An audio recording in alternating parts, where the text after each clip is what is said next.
How to fix TikTok shop not showing. Hello guys, this is Atticus and welcome back to another tutorial video. In today's quick video, I'll teach you guys how you can fix TikTok shop not showing up. So without any further ado, let's dive right into it. First, open up your TikTok. After you open up your TikTok, head over to your profile that's on the bottom right. After you're on your profile, you'll need to tap on the three lines or the burger icon on the top right. After you tap on it, you'll get different options. Head over to settings and privacy.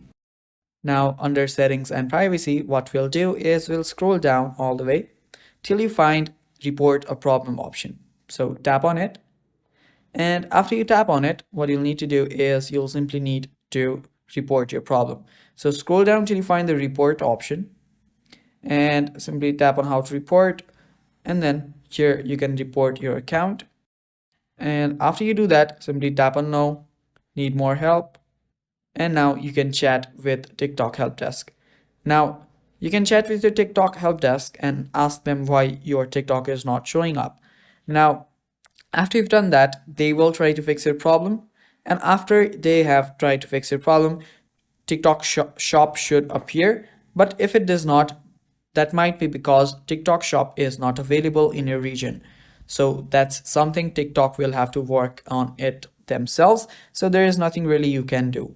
And yeah, that is all for the video, guys. Thanks for watching. Stay tuned for more and bye-bye.